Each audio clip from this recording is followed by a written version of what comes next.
balang sinari sangbang pasonto tanam goka tomi curoyo tamang gunung moyo kucing gunung itu malah ditanya ngasih oleh makan jono enggak nganggut kaya belum aku tomiku panetawis kamu sudah ngamu tasih dino rasanya gue buku karena tegal salai anggu urusi lo datang aku berarti senapi si benar sesilingan mikul dari ini anggir ngocek kayani sama itu bahkan sumur wangi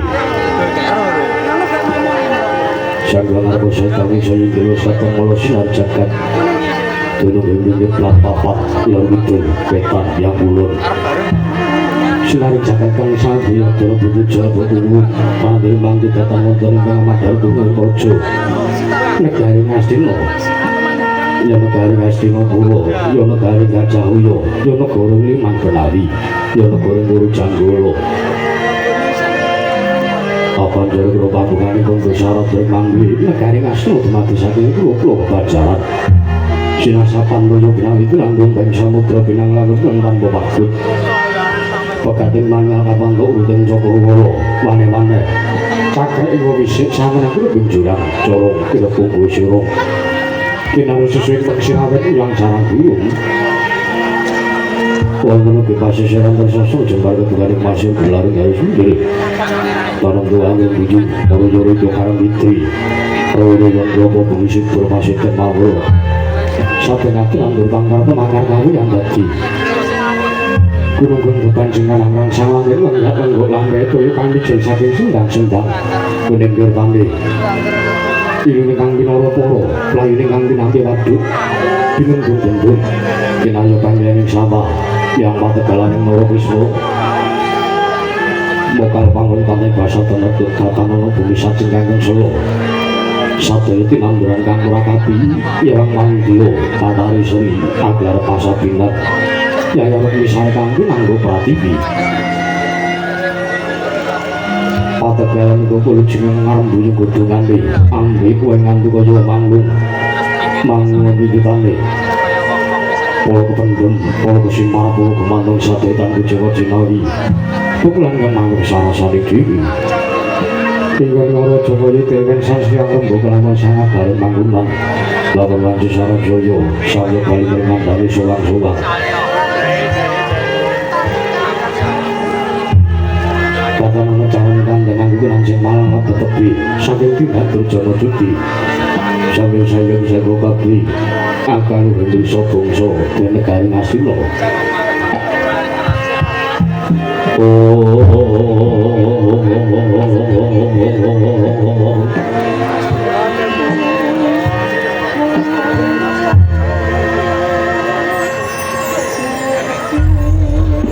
wana gugundang gunung anggung soleh tali rung-rung raku merah sate tadi guru-guru gana lingkungan langgung-langgung namun kopi nawi itu sampun-sampun juga sambat ini sanggeman sebentar bisa tidak sansoy sinan soyo botol nyotanane memaksin amatan doyo dilayat sabi jujus mapan jatuh jadi panggang bilicita mama wujud maring galing jetoroso aroso kang sako mandat barbaryo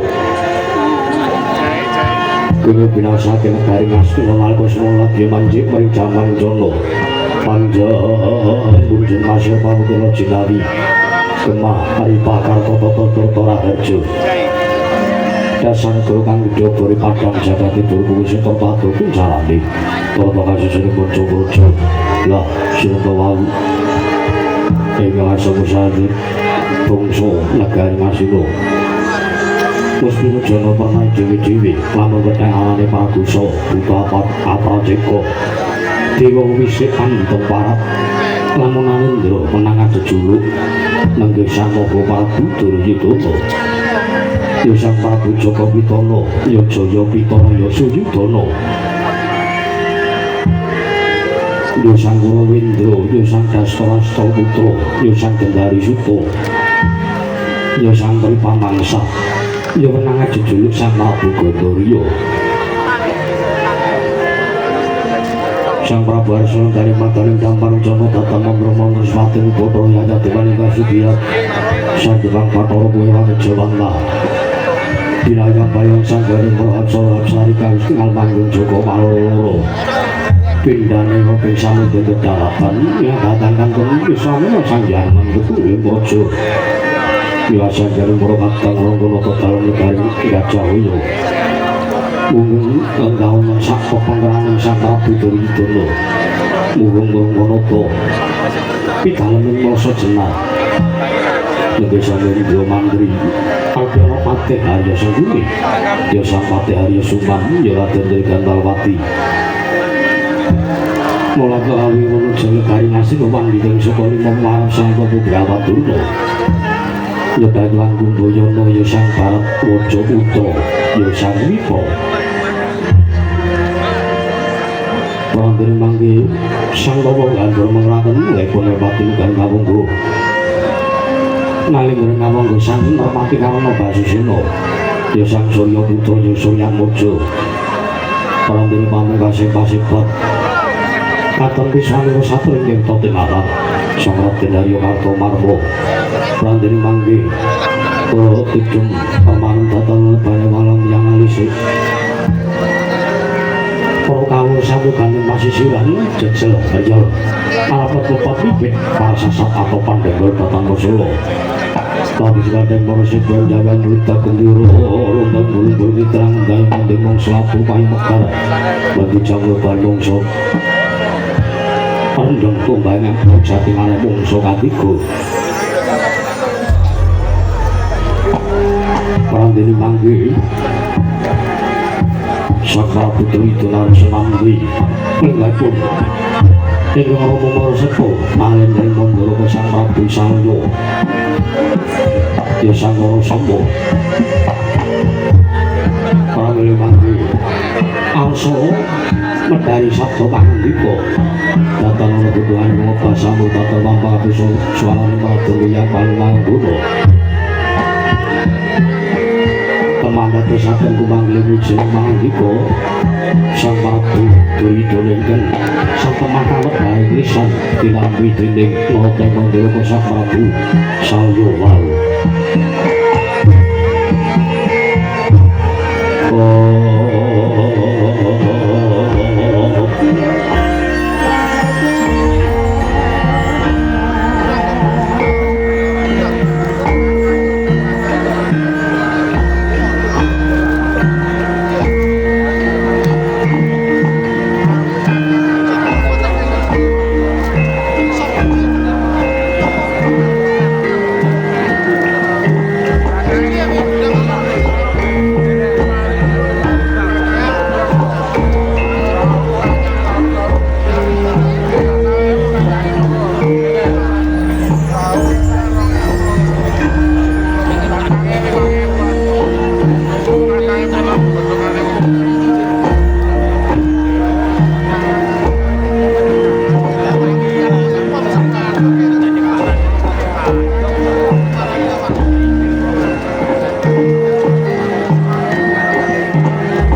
pena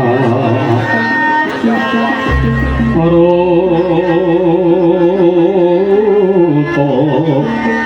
Pondo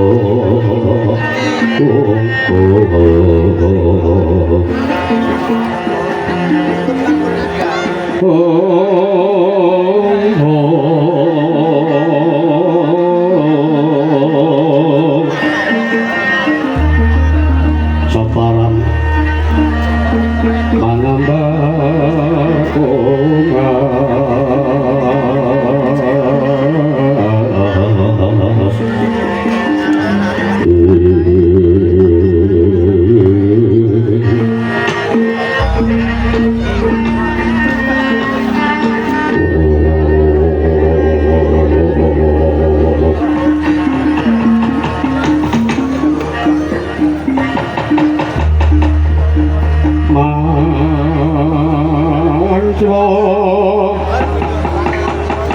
Tercating boco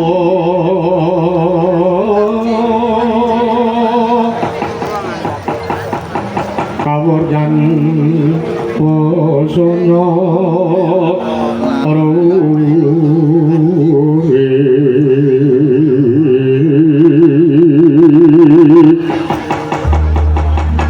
arora panahing ukara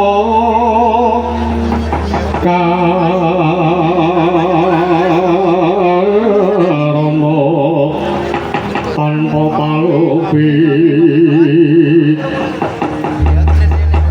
hati lara jelas kote sujono sarjono kelo kalun kalau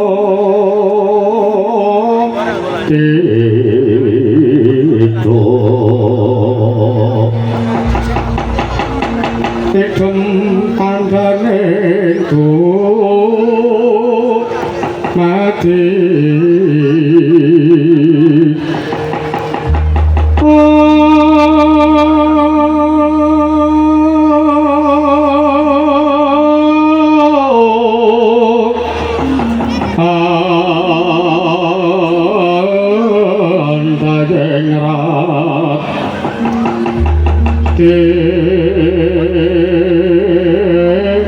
neng karoban orbito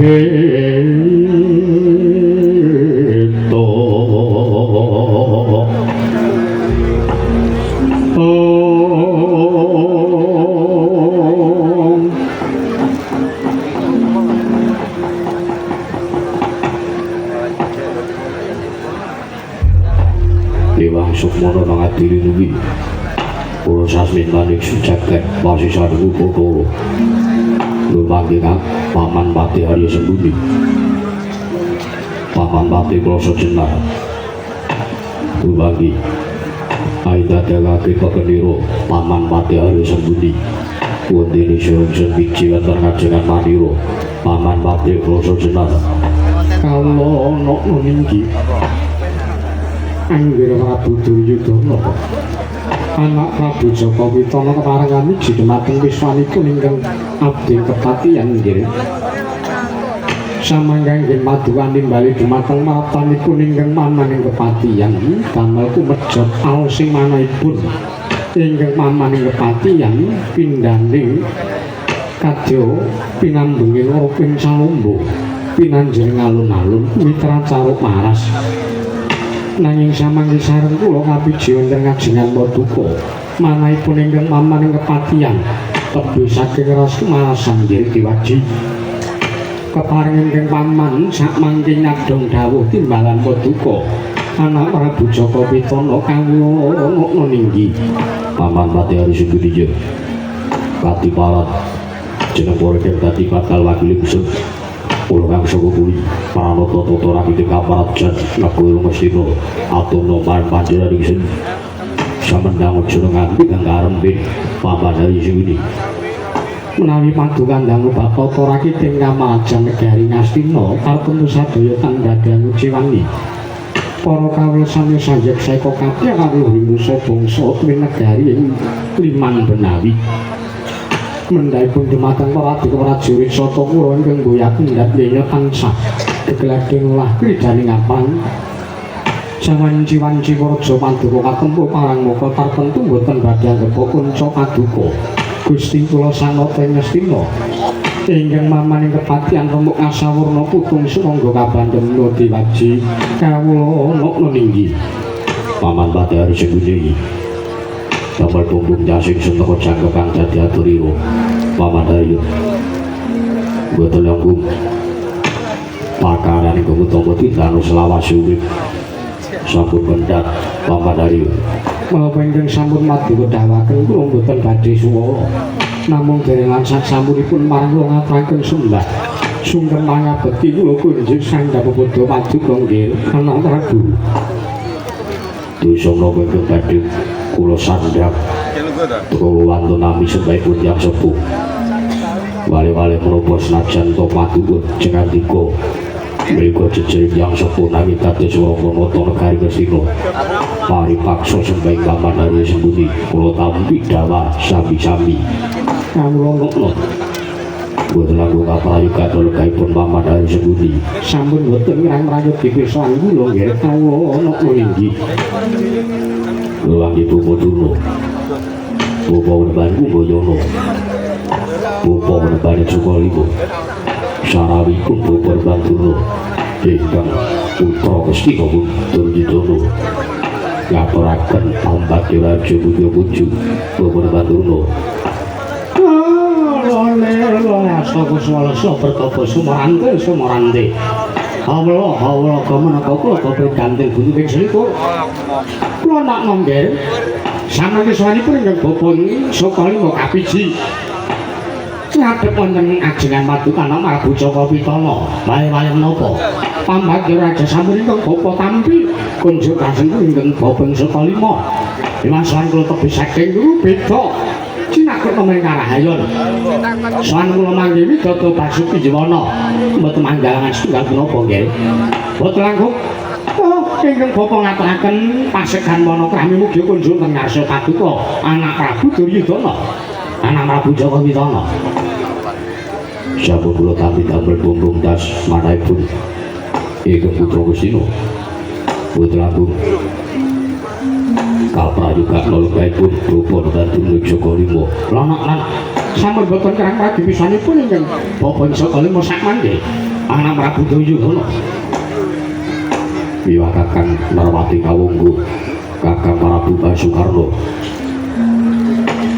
rawipun Kakang Prabu Kawunggu Kakang Prabu Suryamojo mugi mangke Karahayon Kakang Prabu jagat pangestu karo wayahmu bapa jagat Yayi Prabu Jaka Pitana kasilian naik padukan dangu dumateng ratanipun ingkang Raka Ngawungga Punarpati Karna Basusena Yayi sowan kula tebih saking beda mangga widodara Basuki lan Jiwana mboten langkung kula ngaturaken sampakling kula mugi kunjung wonten ngarsa paduka Yayi Prabu Jaka Pitana Yayi Prabu Duryudana sampun kula tampi asta kali ugi ndayani marang kesanipun Duryudana boten langkung kaprayoga nalekaipun Kakang Narwati Kawunggu kula nun sampun boten kirang prayoga Yayi Prabu apa dene sira Dimas Wartamarmo padha tapan bae sae Purwadi kuwi padha gantung sibu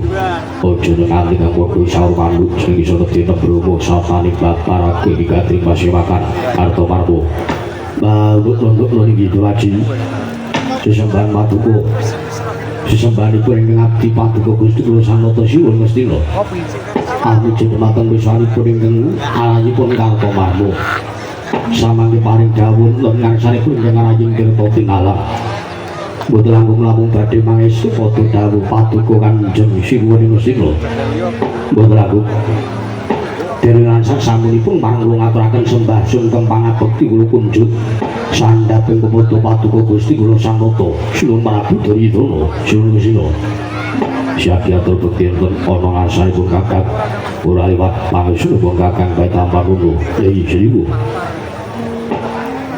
para maestro batu kepada ulo cancang tu cewek di bawah bincang putih bertojo saya sudah tersakan cahaya percaya daging neraka jiwana jiwun dagu memilih berwangi kanjeng romo malapi gondorogo saya berempat Prabu sabun dulu lampai lan prabu sabun dulu tindakan kalau dibunuh berip saya samudra banyak sami jenyataripun kulo wantun komo wantun lancang harabaken rawipun kanjeng romo gondorogo sesembahan kula kanjeng romo Prabu Salya pramila gandeng sampun lawuh wonten negari Mesira ingkang putra Joko Widodo kepareng samangke ngaturaken asih pasekan para prawi Puglo kunjuk wender karsa patuko kanjeng Romo Prabu Salya Gondorogo kanjeng Romo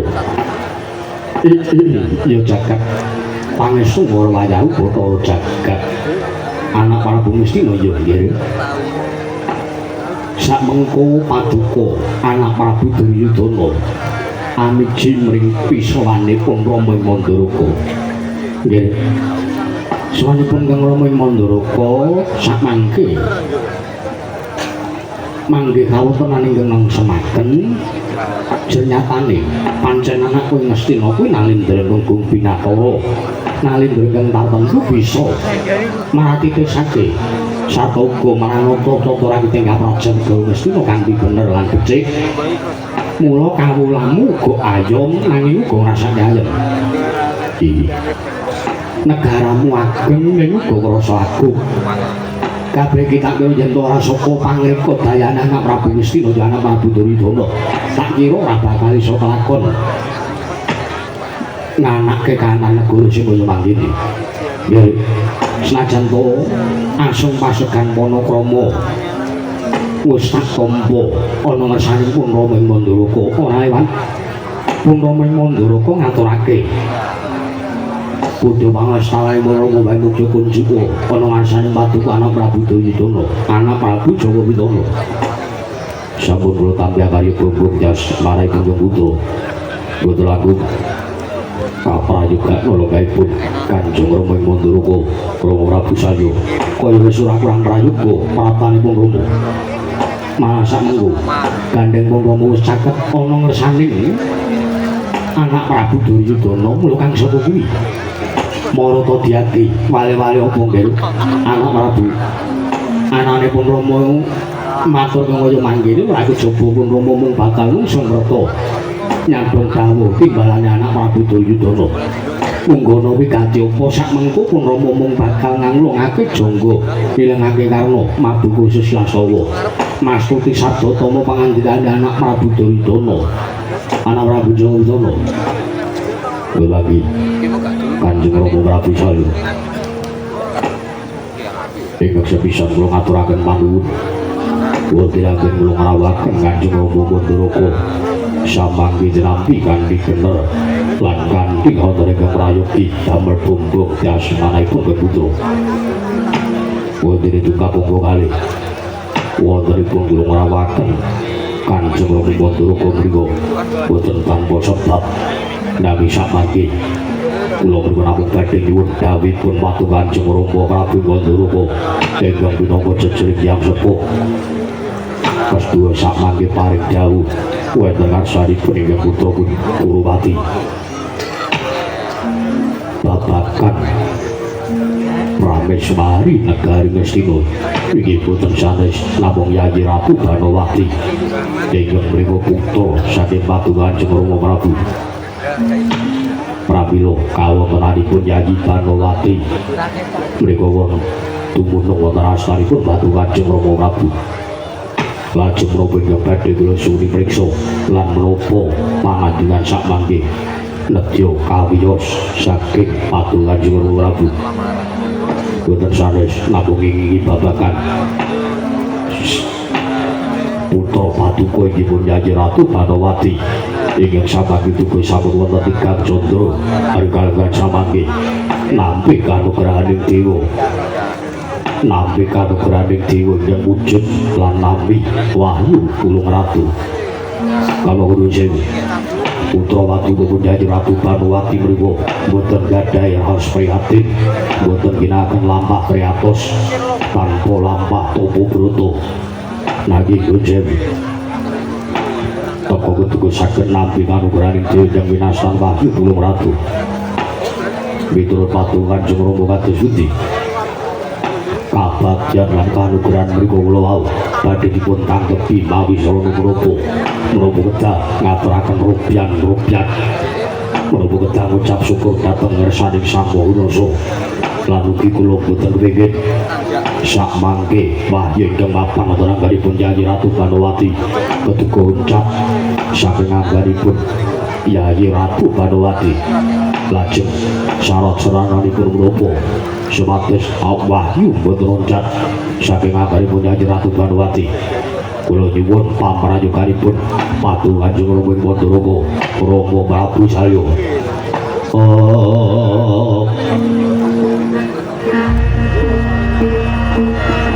Rameng triya mangungkung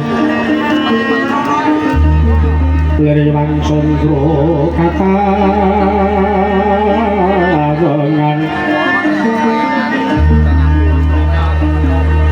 sumuk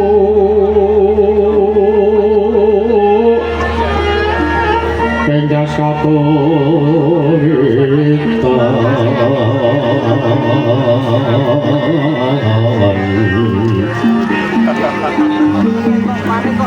Klenot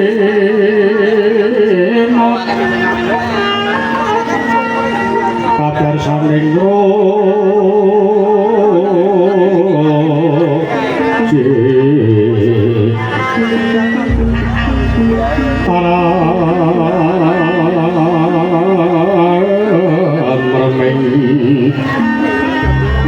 Driyoma nawung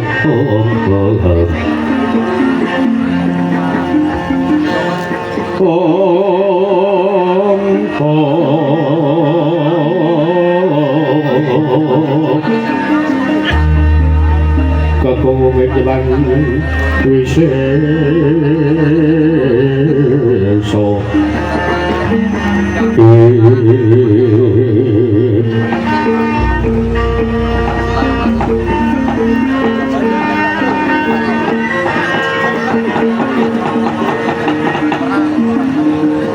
ya jagat pangestu Marwaya Bathara jagat walatala kaget sutaning mun Rama ing Mandalaka nggih teka sak mangke nampi pangandikanipun anak Prabu Duryudana wondene poto sababipun Rama ing Mandalaka teka kaget sutaning ati merga nampa pangandikane anak Prabu Jaka Pitana ingkang dawuh yen to anakku wadon ya prames wae negara Ngastina ya anakku Banowati nampa kanugrahaning dewa ingkang aran Wahyu Bulung Ratu. Bloko suta blakotang terus ora tak tutup-tutupi nggih. Pun Rama bombong sartane pun Rama mongkok lan uga melu seneng. Ternyatane anakku Banowati ingkang tanpa laku tapa brata tanpa duweni laku prihatin teka samengko duga bisa nggayuh sartan bisa kasilungan Wahyu Bulung Ratu ya wahyu ning dewa. Lah banjur sak mengko yen to anak Prabu Duryudana maring dawuh nyuwun pamrayoga kepiye mungguh wahyu supaya ora uncat sepanggane anakku Banowati sadurunge aku tak matur kados iki umpama dipitung cara agal lan alus pun Rama arep matur yen to cara agal pun Rama melu bombong pun Rama melu seneng sartane melu mangayu bagya merga garwa paduka anak Prabu Duryudana keduga isa kasilungan nugrahaning dewa. Nanging yen dipitung kanthi cara alus utawa dipitung kanthi cara batin malah tutandha mitakon sajroning manahipun Rama ing Mandalaka sebab ini anakku Banowati kuwi ora tau prihatin ora tau tapa brata mongko anak ratu ingkang ora tau ngrasake lara apa anakku Banowati kuwi cilik nganti gedhe nganti dewasa nganti sakmengko winku dene ngenali Ndra Ngastina durung tau sepisan wae ngrasake rekasaning urip durung tau ngrasake lara lapa mergo anakku Banowati kuwi apa apane sarwa kecukupan lah malah sakmengko wis winengku garwa dening Ratu Ngastina ratu ingkang sugih bondo bandu sugih bondo tegese numpuk brana wicis sugih bandu tegese ratu ingkang abebala raja buwasan menang nepak mbun-mbunane nalindra sakliyane lah apa tukang dadi tandha pitakonipun Rama ing Mandara nggih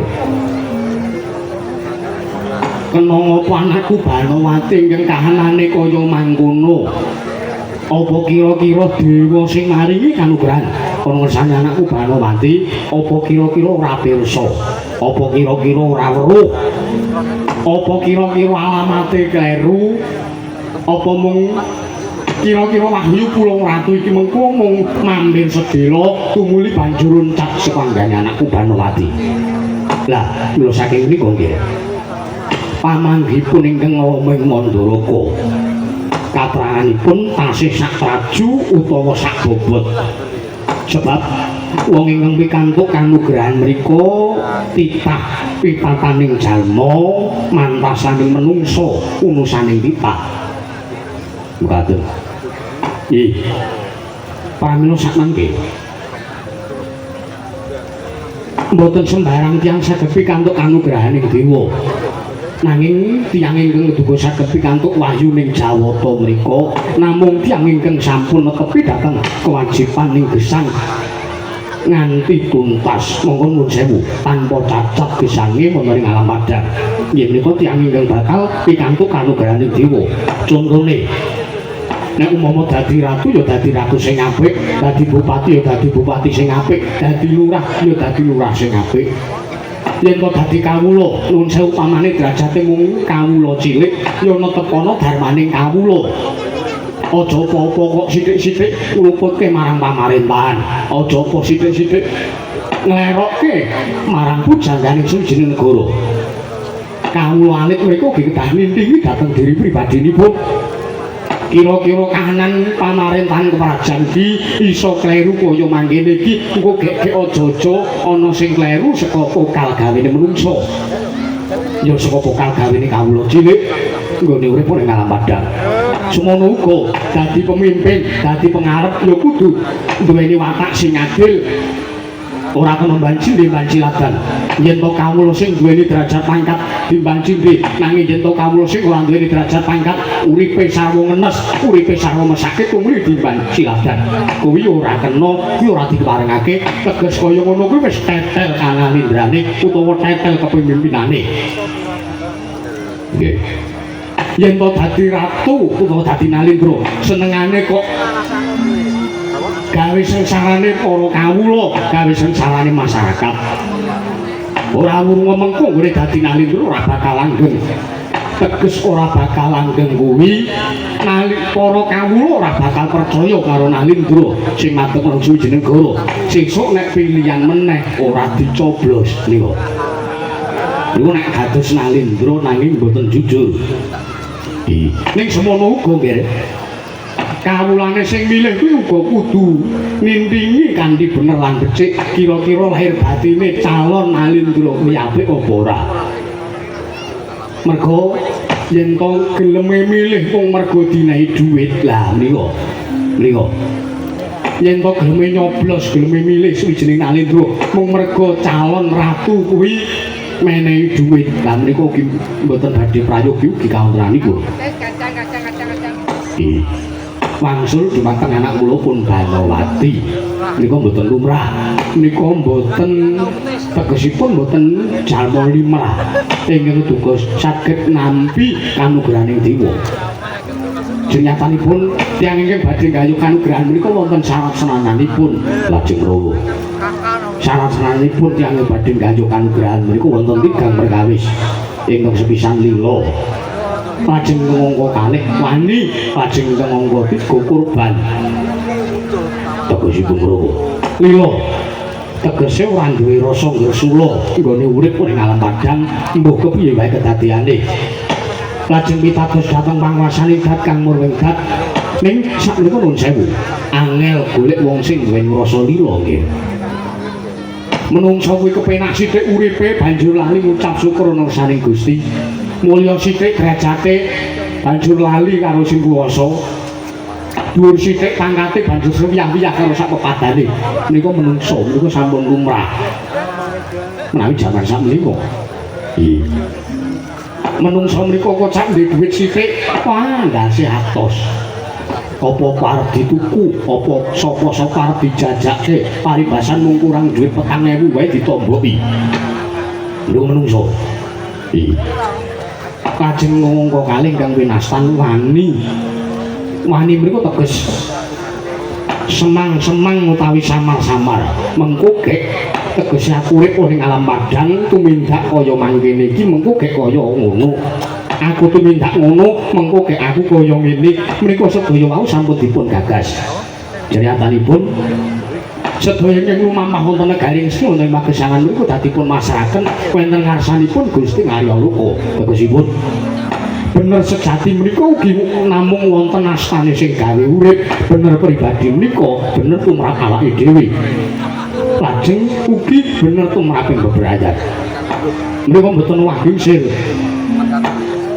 utawi gesaning menungsa menika mboten matok teges wagingsir umpama saiki iya sesuk ora umpama saiki ora sesuk iya mula sedaya tindak tanduk muna-muni menungsa mriku aja kulina percaya karo sak bangsane menungsa perkara bener karo ora menika namung gumantung karo sik gawe urip racak-racak sak menika lho nggih kathah wong sing sok pinter kathah wong sing sok keminter ngaku ponane sing gawe urip nek kowe ngene dianggep salah dianggep dosa dianggep musyrik dianggep sesat mlebu neraka lah menika niku padha karo ngaku dadi ponane sing gawe urip kamangka piyambakipun menika ugi dereng mangertosi neraka ki enek apa ora janjane ngaten mriku nggih mriku wani lajeng ngomong kurban niku wonten kapérang dados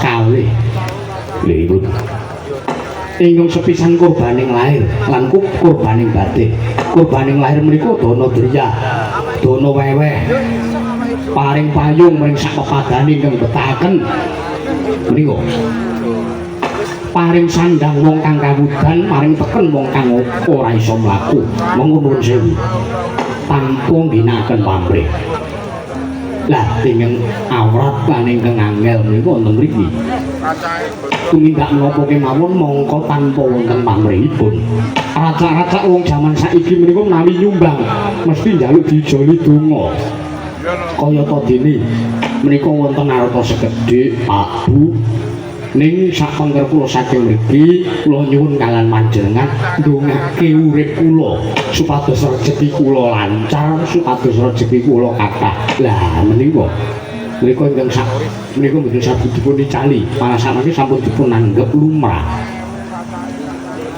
teges anggenipun paring anggenipun dana driya menika mboten lahir terus sing batin dadi kaya dol pinuku adol dhuwit nuku donga menika mboten sah nek menehi ya menehono tanpa njaluk pamrihe menika kurbaning lahir lajeng kurbaning batin lumembak sumembek dhateng panguwasaning dat kang murwenggat manembah anut dhateng dawuhing Sang Maha Nasa anut kapitayane piyambak-piyambak ora kena suk-sukan rasane ora kena ngluputke panembahe wong liya menika cekap lah mila nggih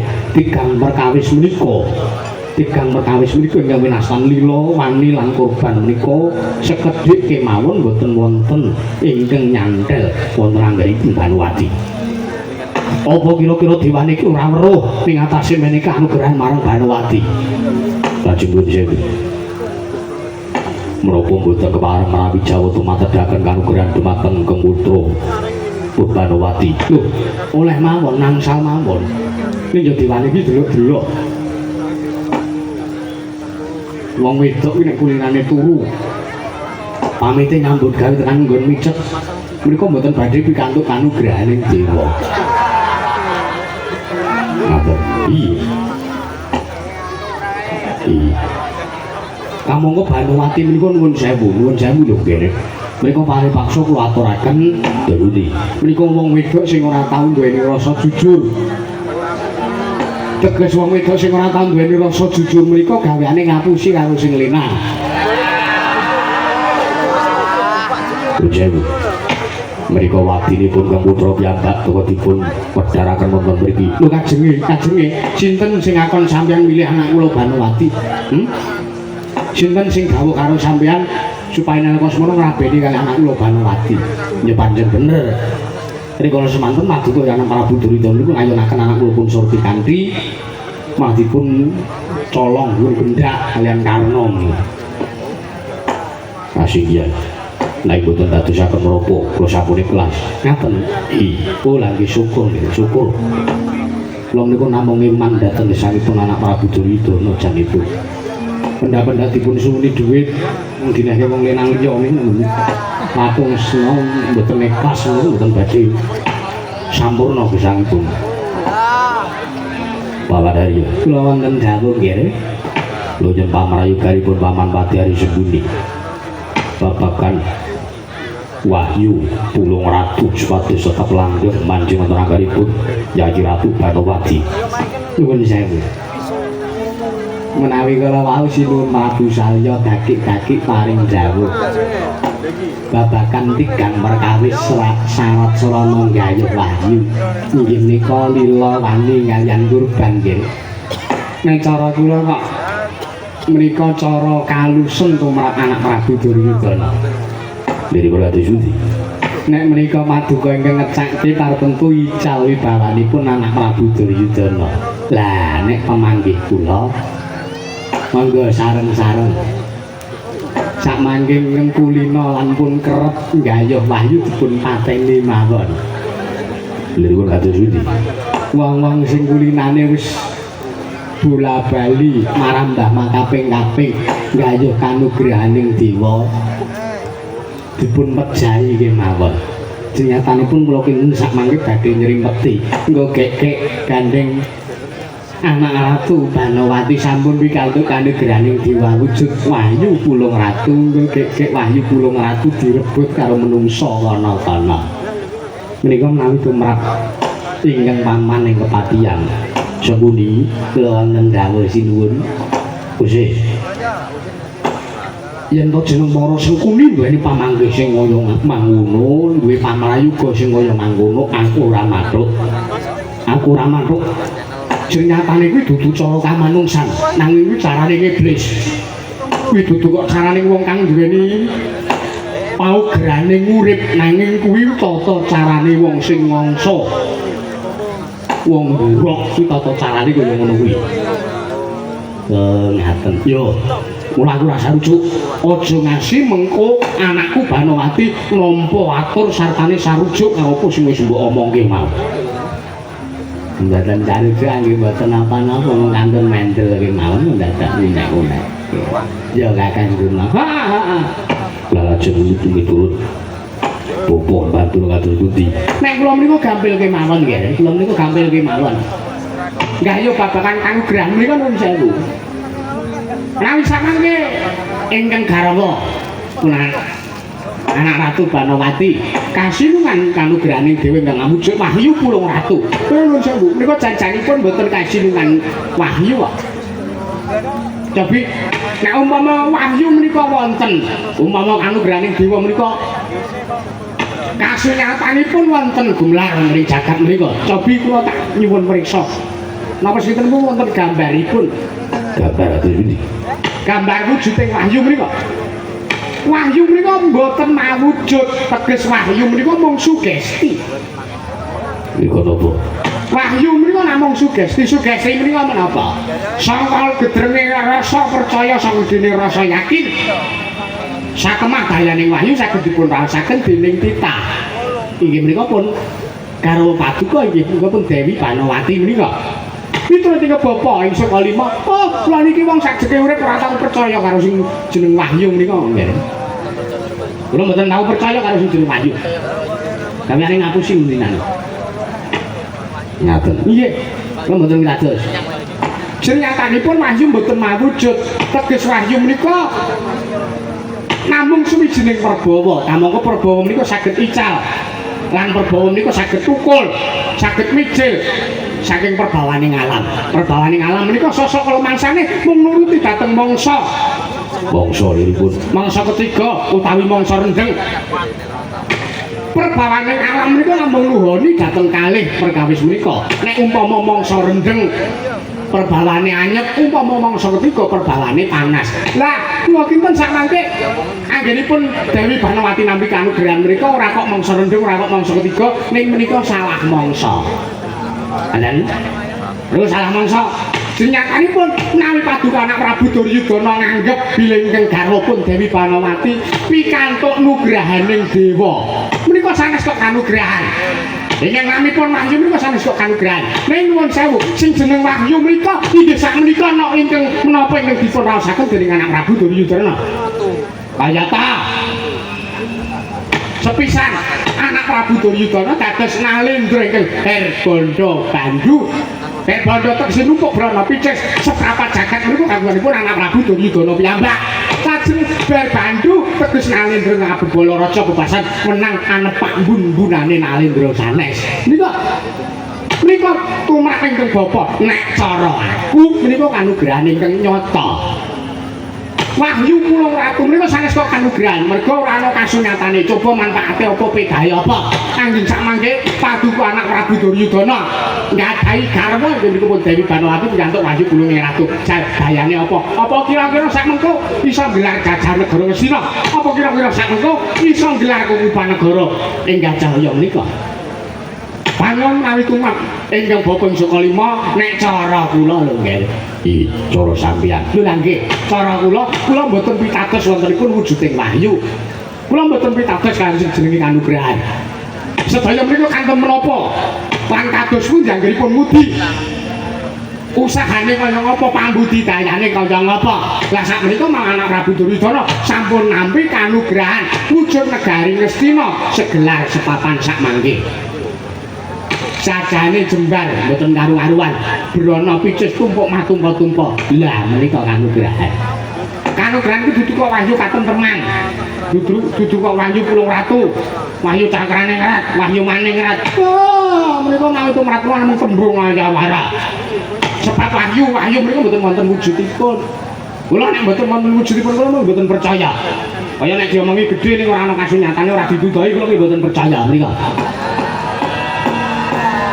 Sampeyan ki omongane kok sok celomongan Kakang Duna. Pripun? Sampeyan nek ngendika. Nek ngendikane sampeyan kuwi ora percaya karo wujuding wahyu. Nggih. Sebabe wahyu ora ana wujude, kanugrahan ora mawujud. Anjen leres. Kangge kanugrahan utawi wahyu menika mboten wonten wujudipun, pramila kula mboten pitados. Sekan. Pripun? Sampeyan kok ngowah-wayadat. Ngowah-wayadat niku pripun? Coba ta. Nek sampeyan ngendika yen wahyu ki ora ana wujude. Lah kok teko kok akeh kahanan para kawula padha nalikane malem pilihan lurah utawa bupati utawa sak panunggalane. Kok akeh kawula dasi sing padha golek papan sing dhuwur supaya ndelok wujude Pulung. Pulung Ratu, mbuh Pulung Lurah, mbuh Pulung Bupati didelok tiba ning omahe sapa. Nek enek omahe wong sing ketibanan Pulung nika sak mengko keduga kuwi sing dadi lurah utawa sing dadi bupati. Oh, menika langkung prayogi mawi ingkang tiba menika Pulung Gantung. Lho, sampeyan ora celemungan. Pulung Gantung kuwi pulung ingkang bebayani. Nek teng mriki mboten nonton kok, Dik. Teng mriki mboten enten. Sing enten mriki wonten ing Laradan Sukalima. Enten sing wonten mriku wujudipun Pulung Gantung. Nggih kula percaya nek Pulung Gantung mriku wonten. Ning menawi Pulung Lurah, Pulung Bupati mriku namung kaya wara ternyatane mung nuruti dhateng tuturipun para sepuh. Dukunane do percaya. Oh, sesuk bakal ana pilihan lurah, sesuk bakal ana pilihan bupati. Engko bengi ayo ndelok, engko pulunge tiba ning nggone sapa. Lah niku namung Nyawara. Niku tumrapun namung Nyawara. Kenyatanipun lumpun taun nepani Dik Patih, lumpun taun nepani makhluk ketebanan meteor. Meteor sak pringkil nika. Ah, lah nek umpama gedhe ngono saged kula dol. Pertapan saka lima kula bangun. Ngaten Kakang Dono. Nggih. Nek tumrapun kula mboten pitados. Kaliyan wujudipun inggih menika wahyu utawi kanugrahan utawi ingkang dipun mestani kula menika kula mboten pitados. Jawab. Perkawis pitados kula mboten wonten wahyu. Jayatanipun samangke sampun pikantuk sasmitaning dewa lumantar wasumenan iwasunanipun Nyai Ratu Banowati ingkang ngandhaken lan maratelaken bilih para Jawata maringi kanugrahan kawinastan wahyu Kulung Ratu. Nuwun sewu, wong ngimpi menika sak-sak ning lindur, sak-sak ning kembange wong turu, mboten sakit kados kan ngimpi nggih, mboten kados kan ngimpi. Iya. Mrai betul boten pitados nggih monggo nanging kula pitados bilih Nyai Ratu Banowati gayung seting wahyu Kulung Ratu. Saiki monggo. Kau Prabu, Nuwun dawuh Yayi. Pinten Kakang Adipati Karna kados pundi? Nuwun sewu. Nuwun sewu. Menawi miturut kula langkung ngrumaja lan langkung condong dhateng menapa ingkang dados pangandikanipun Yayi Prabu Duryudana. Bilih sak mangke Yayi Ratu Banowati kepareng nampi kanugrahaning Dewi ingkang awasta wahyu Kulung Ratu. Nanging kula nuwun sewu sareng kula midhangetaken pirembagipun para pinisepuh inggih pun Bapa Rembang Durna, Paman Sengkuni ingkang dipun suwuni pamrayoga saking Maduka Yayi Prabu Duryudana lereke ngrembag kok menika namung kados rembagipun bocah TK. Liripun. Nuwun sewu. Ing atasipun Bapa Rembang Durna menika drajating Brahmana teka malah mboten pitados ngendika bilih wahyu menika mboten wonten. Monggo nuwun sewu. Wahyu menika tumrap ingkang Raka Ngawangga menika estu wonten kasunyatanipun. Paniki rembag menika kula sareng pidhangetaken pangandikanipun Bapa Durna mboten wonten setunggal kemawon ingkang mringgaken supados Yayi Prabu Duryudana lan Yayi Ratu Banowati tumindak ingkang mayogi dheripun kados pundi. Wahyu menika menawi mapan wonten raga utawi wonten suwijining wadah ingkang reget tartemtu wujuding wahyu menika mboten badhe jenjem, mboten badhe jenak mapan wonten angganing titah. Pramila wonten mriki kula namung badhe matur lan kula namung badhe nyuwun nggadahi pamanggihan treksanipun Yayi Prabu Duryudana kersa sak mangke sampun ngantos analisipun Maduka Yayi Prabu Duryudana kaliyan Yayi Ratu Banowati sepisan kemawon sampun ngantos tumindak ingkang boten prayogi sebab tumindak ingkang boten prayogi menika ingkang dadosaken sarana wahyu entah saking ngaripun Yayi Ratu Banowati Yayi Prabu Duryudana. Sikro kang bolot tumingal Ranga campo Sanyong tali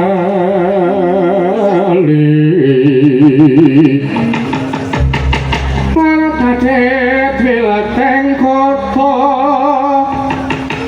Kang manggung bangun sang niki minang sang aji Adinya ngatali wuwus Rasa suraga kaya buta sing ngregel pasti juga dendanya pangambabaya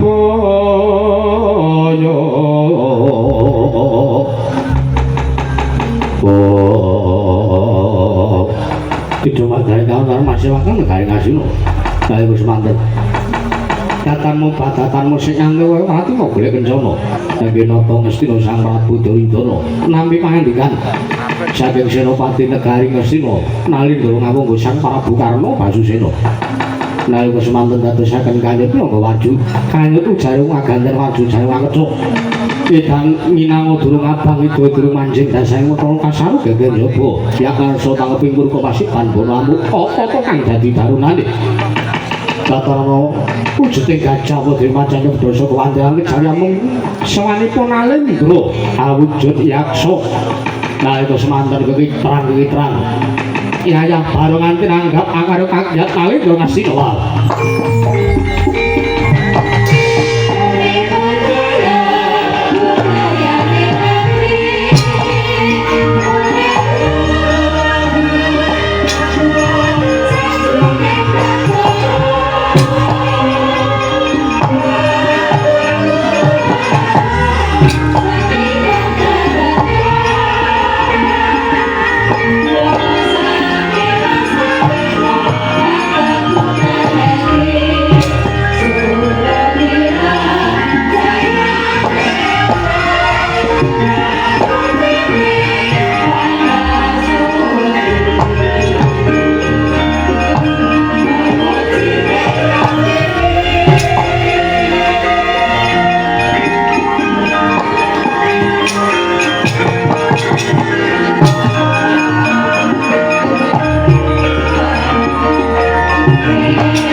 Sinawati cakap pinai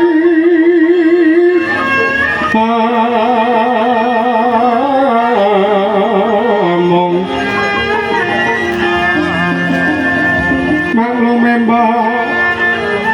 mbak ing samudra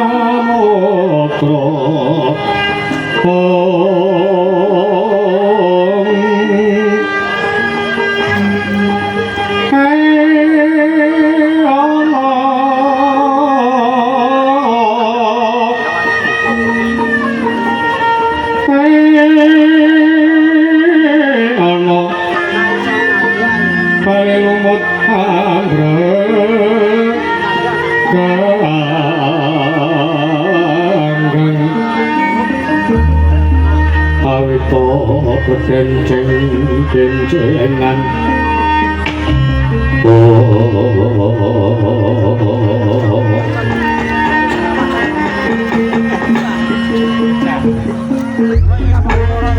yang sakit pakai sungguh Paman ayo wonten imbalan nggih. terima kasih pura kengkulu rapi panti haripun kakek Prabu Karwing ngawungku toko samrangki kulo nampi sawanipun Nalindra monggo Nalindra pengawal yaksa ladari niku sinten menapa sepintenipun paman Patih Hari Sembuni pitepangan kalian suci Nalindra mriku Nuwun sewu. Nek kula kok kayake mboten nggih. Merga kula mriku mboten gadhahi rowan wujud yaksa kados mekaten. Lah. Mbok menawi ingkang gadhahi rowan adat saben ingkang sok gadhahi sesua aneh-aneh niku Kakang Durna. Kakang Durna niku wong mingkari tangan tok wis dianggap dadi seswa. Pramila mangga sak mangke manjaken dhateng ing Bapa ing Sukalima. Guduna Wonten sampun nggih. Prabu sekitaripun Puhur Baturna tepung kalian suci Nalindra mriku Bu pilih niku seswa putra Patungga Puhur Baturna Oh, mboten. Kan niku mboten tau duwe murid wujude buta ngeten iki. Mergo kula niku nuwun sewu mboten baik-baik lho nggih. Ingkang duka saged nampi paswitan saking Bapa Durna ingkang Bapa ing Sukalima menika mboten saben-saben menungsa, mboten saben-saben titah saged meguru wonten ing patapan Sukalima. Kula mboten nampa seswa wujude buta kaya ngoten iki. Kejaba mangane akeh. Kejaba mangane akeh kok. Oh nuwun sewu, open-openane nggih angel. Buta niku ora kok gelem mangan sayur-sayuran, jangan-janganan niku mboten purun. Mesti sing dipangan iku daging-dagingan, daging mentah. Pramila nuwun sewu, mengki saged ngelong-ngelongi jatahipun mung akeh. Ibaratipun jatahe wong 5 mengki mung dadi jatahe wong 1 nek kula ngingu siswa buta menika. Nanging wong semanten nggih mbok menawi sak mangke Nalendra yaksa mriku nggadahi wigatos ingkang badhe dipun aturaken nersanipun anak Prabu Duryudana samangke monggo dipun aturaken iki mawon dipun dangu kemawon praptaning Nalendra menika kula naknan bisa tak ojo kira iso tumabu yekti saweg sebisa iki iso mandu sira kuwi Nalendra saka ngendi lan sapa jejulukmu bisa tak kece wali kece sabda setan wali kobra bujleng iblis lanat podo setan sinun sing gedhe pangapuramu yen to aku ora basa karo kowe sadurunge aku matur mergo pancen aku wis diparengake dening dewa ya aku iki titah diunangake dening dewa supayane ora basa kelawan sapa wae yo ora dadi ngopo banjur mulung aku sapa ingkang dadi jejulukmu lan ngerti jangkamu yen to takon karo aku tanpa dongko tanpa papan yo aku iki Nalendra keliang kabur kanginan kendang kebarat ringin di papan dunungku yen kono aku dumunung sinuwun yen Sang Prabu Duryudana ndangmu kelawan aku mbok menawa sukti mestani marang jasadku takon marang aku ya iki Prabu Kumbara Yaksa dasar kemarayata sinuwun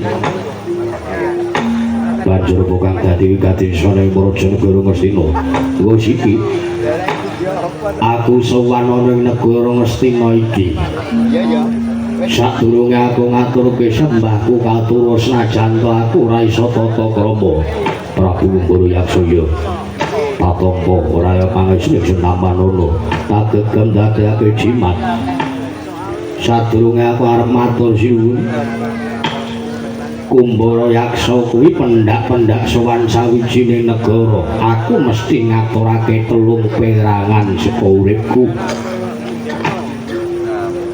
ngaturake tulung pirangan suku gesane Prabu Guru Yaksa dasar kepara nyata ingkang sepisan ya kuwi keclaping neta angka loro guna kasantikan ingkang angka 3 leceting wicara tegese iki sing sepisan ya kuwi keclaping neta aku ya Prabu Kumbara Yaksa iki bisa ngerteni marang lelakon sing ora ana wong sing ngerteni teges aku senajan urung disasmitani aku wis ngerti luwih dhisik lan aku uga ngerteni lakon sing bakal tumeka teges aku bisa ngerti marang sadurunge winara ping pindhone guna kasantikan aku sagu adu atau sing balung leting kulit aku sagu yen to bakal ditu karo sapa wae aku ora bakal mundur banjur ing pungkasan ya kuwi leceting wicara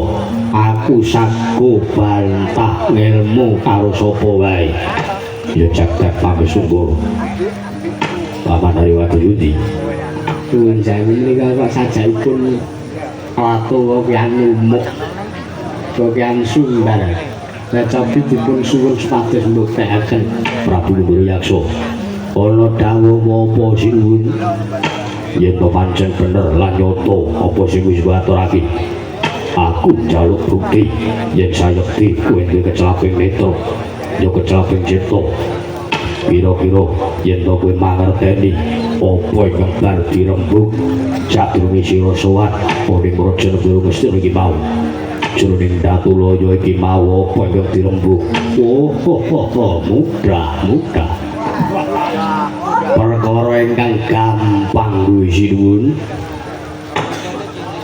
aku ngerti sing tok rembug sadurunge aku sowan mrene iki mau ora ya kejaba mung rembug babakan bojomu ya kuwi Dewi Banowati ingkang keduga sak mengko kasinungan kanugrahaning dewa ingkang winastan wahyu pulung ratu lan rembuking masewakan iki mau mung do bingung dhewe-dhewe sebab ora ana lereke ngrembug ing keduga sak mengko bisa gawe srana langgenging wahyu pulung ratu ingkang mapan ana anggane Dewi Banowati bener apa ora jagat diwono ora yo kula wonten dawuh leres mriki dipun aturaken Prabu Kumbara Yaksa mriku piye lah ngasike Prabu Kumbara Yaksa ana paran Rakyana Pati coba nek pancen kowe iki wong sing lantik panggraita kira-kira sapa sing lungguh ning masewakan negara Mestina sak mengko monggo iki durung padha tau tepung karo sampeyan gage ngendika nek mung perkara kuwi wae gampang Rakyana Pati cetha nalendrane Prabu Duryudana ya Prabu Jaka Pitana banjur sampeyan kuwi patih Harya Sengguni ngerti marang aku ngerti wae kowe kondang patih cangkeme elek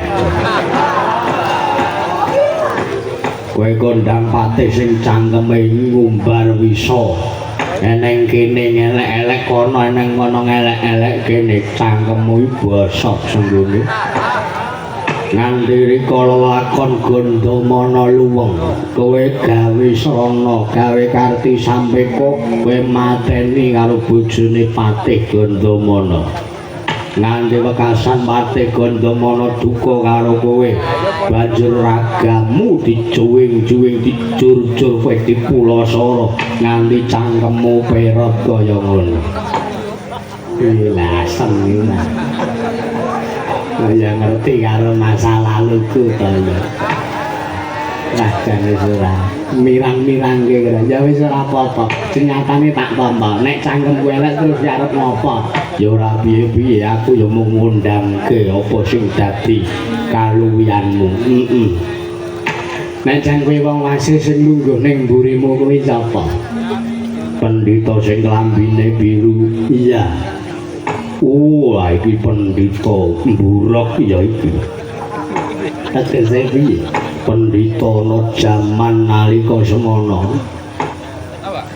nalikane arep sowan ana ngersaning Narendring Pancala gandeng dheweke kuwi putra negara Ngatasangin anake Prabu Baratwaja dheweke nyuwun pamit bakal sowan ning tanah Jawa gandeng negara Ngatasangin kuwi ana sak sebranging tanah Jawa mula dheweke arep rato ning tanah Jawa kudu kanthi sarana nyebrang segara sadurunge nyebrang segara ana wujude jaran ingkang keduga sak mengko jaran kuwi kaya-kaya arep menehi tumpangan karo Begawan Durna ya Kumbayana nalikane isih enom wekasan gandeng dheweke ngrasa yen to nyebrang segara kuwi mengko bakal ana resiko-resiko ingkang keduga bakal nempuh lan uga bakal gawe sengsara uripe Kumbayana wekasan dheweke nunggangi wujude jaran elok ing kodrat jaran kuwi mau bisa mabur wekasan Durna mabur karo numpak wujuding jaran samengko nyebrang segara wis tumeka ana ing tanah Jawa jebul tinemu basa Durna mudhun jebul jaran kuwi mau meteng kamangka Durna nalikane nunggang wujude jaran nalika isih mapan ring gigiring jaran Durna turu ya Kumbayana ngimpi diladeni dening suwijining widodari basa mudhun kok jarane meteng go sikik kuwi sapa sing berbuat nek dudu Durna merga ning kono nalika semono mung ana Kumbayana loro ana jaran tok kira-kira sapa sing keduga ngetengi marang jaran kuwi mau wis saru timbal manyar-manyar ratu kementhos ora kok teges kementhos nanging kasunyatane kaya mangkono yo Ben kasunyatane kaya mangkono yo Ben sunyatane aku wis nampa marang lakonku dhewe aku wis nampa marang apa sing wis tak lakoni ning wektu kang wis kabungkur aku lagi weruh Kakang Durna iki pendhita Meguru ampuh jare muripe Sang Rama Bhargawa.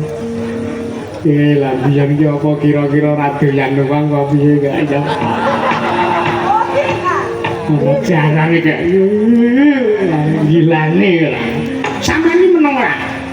Sampeyan iki kok ora dadi kancane Gandura dadi roangku, Dik Pate. Nggih. Pilabara mbombong aku, pilabara menehi semangat karo aku. Diwirang-wirange karo ratu buta kaya ngene. Sampeyan malah melu ngelek karo aku. Ora gawe nyelek. Mula kok satama kae rambute kaya ngono kaya rambut jaran. Sikile kok bendina nganggo sepatu. Lah jebul sing anak jaran. Meneng sampean. Satu dhewe ora. Gila. Apa piye kan rasane piye kan?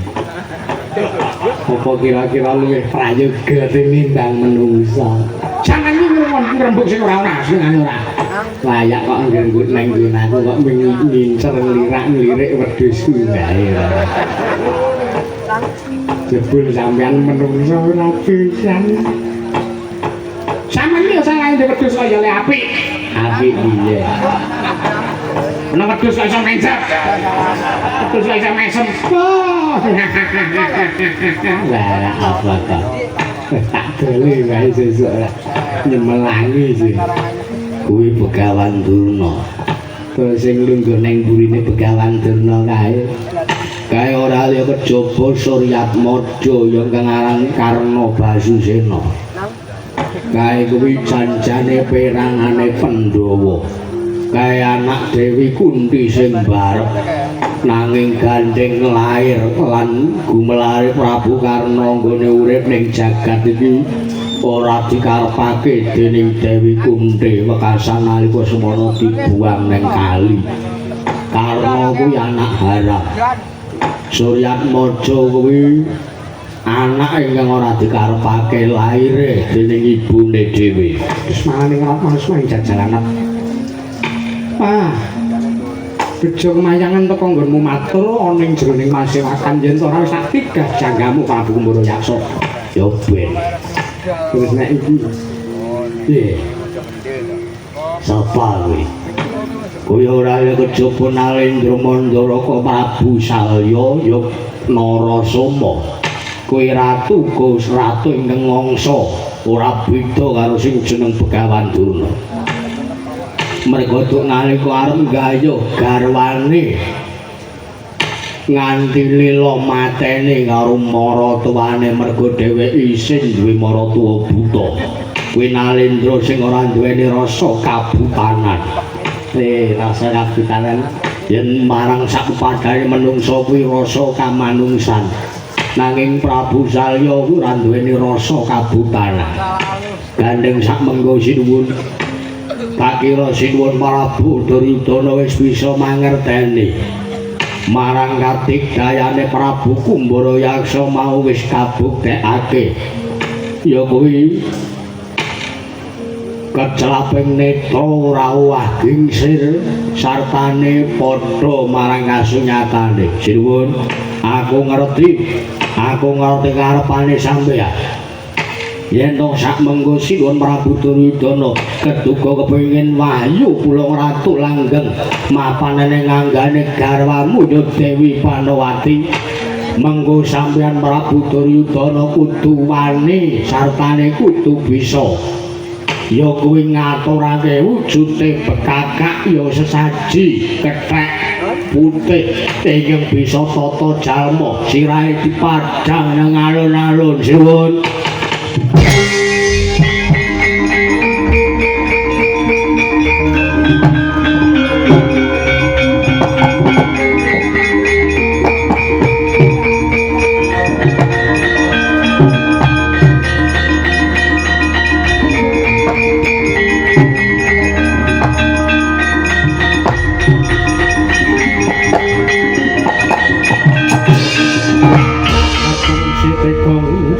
Tanaya majar tanpa susila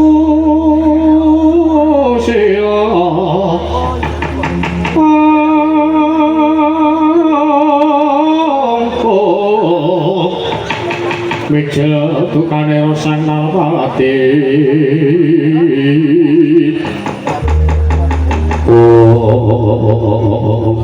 tresnaning rapang senaing jajalan surtaring baune Blislang. Wala menungso rata tangan. Kumbara Yaksa. Prabu Salya adu arep kelawan Prabu Kumbara Yaksa napa? Nreteh omonganmu kaya betet jauh nembo pategalan. Drewili kaya grujukan aturmu. Kowe nyenyamah asmaning Ratu Mandaraka.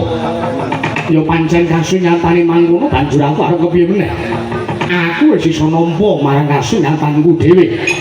Nalika aku wani nyedani marang maratuwaku dhewe. Ning anggonmu matur sing kaya mangkono ki apa kira-kira rambuk petung apa kira-kira rambuk kandhane kanthi dasar ingkang bener. Lire piye Prabu Salya? Coba to.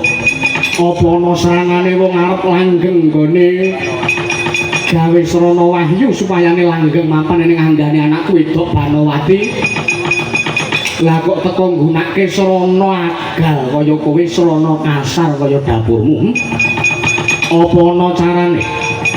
Lan apa ana kelakone wong arep nggayuh kamukten, nggayuh kanugrahan, nggayuh kamulyan mongko kanthi ancik-ancik marang kasangsaraning liyan. Ya senajan to nuwun sewu kuwi mung wujude kethek. Nanging apa kira-kira kowe iki ora duweni rasa mesake marang sak pepadane. Srinyatane senajan to mung wujude kethek putih nanging kuwi uga titahing Gusti. Kethek putih ora duweni dosa, ora duweni luput karo kowe. Lah kok kowe mringgake satari mene pamrayoga karo anakku Sina.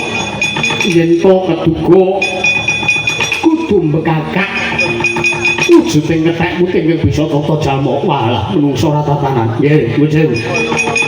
Anak Prabu Duryudana sak mangke sampeyan badhe pitados dhateng sinten badhe ndhahar aturipun sinten menapa sekintenipun aturipun ingkang Rama ing Mandara ingkang badhe dipun guguk menapa kosok angsulipun malah badhe melu dumateng aturipun Nalendra menika Ujen Anjoro kados pundi kula wonten nagari Ngastina mriku derajat kula Nalendra menika gadhahi wewenang murba nanging kula moh dipurba kula gadhahi wewenang masesa nanging kula moh wasesa pramila kula kinten sekintenipun cinta ingkang boten sarujuk kaliyan pamanggipun ingkang putra Ngastina kula aturi kisah mau jagi dhateng negari Ngastina ngaten ya wis ora dadi ngopo ternyatane lek pancen wis kuwi ingkang dadi pilihanmu ora apa-apa anak Prabu Duryudana ning seksenana aku rek Prabu Salya ora nganti kula ngedheping meninggal sak mengko wahyu kula ratu bakal entek sepanggane anakku Palawati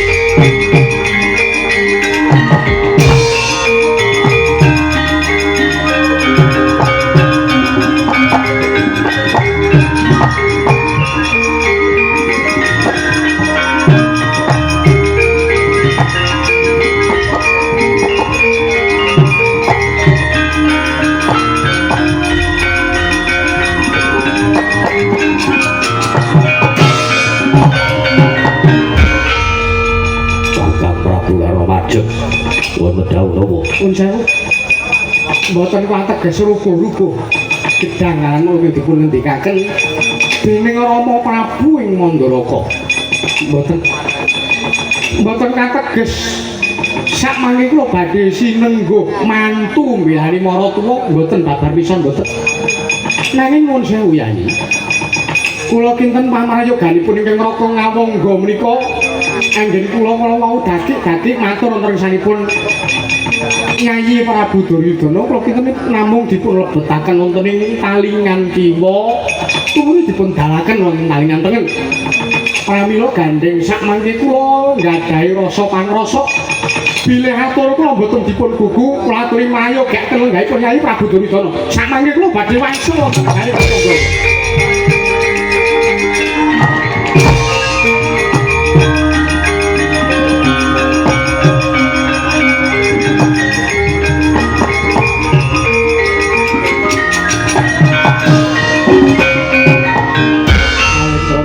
sincang katri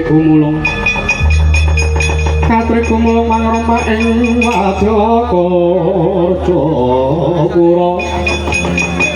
Kurdapura eka kiri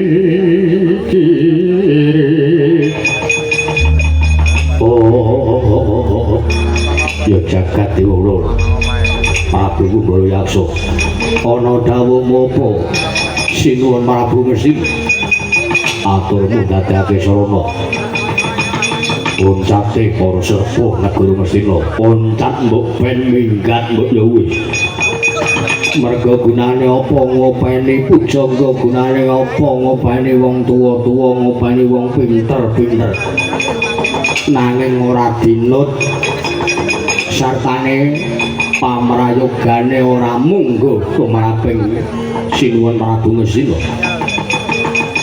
malah yen manggon aja ingsun dhewe kebudal nanging perkara bekakak kethek putih Pak suwun sira Prabu Kumbalayaksa Ngupati ya sinuwun ora nganti suruping surya taturake ndase kethek putih aku njaluk pamit kangge Prabu Kumbalayaksa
Dinono Pawalari kula wonten maring dawuh nggih.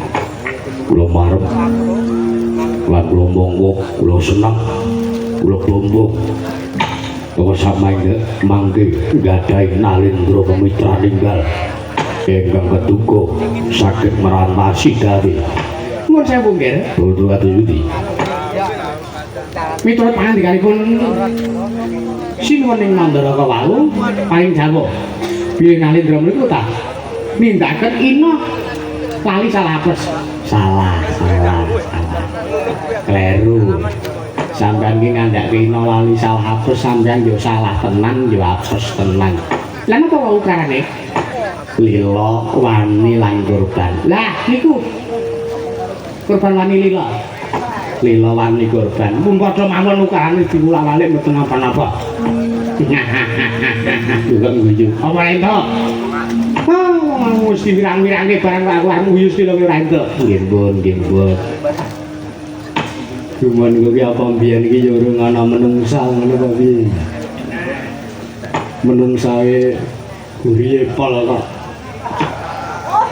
Terima jalan iki wah jan sakola. Ora kepikiran kan. Wis meneng sampeyan iki. Wah, mirang-mirang durna ning ngarepe wong akeh ora. Nuwun sewu. Bodo Katuyuti badhe ngemutaken dhateng kula para sitripun boten sarujuk lan mamangke kula jadi nek sampeyan ora sarujuk ora sah melu Duryudana sampeyan mangkudu Gimpun mboten sias mboten sias. Nangane kelangan bayar iki monggo. Nangane sesuk ora nampa amplop. Ya ta? Gimpun ngisaken kawula. Mrengaten monggo sareng-sareng. Duryudana sareng-sareng menapa Lah iki mriko mbok ketek mutik mriko. Mutik.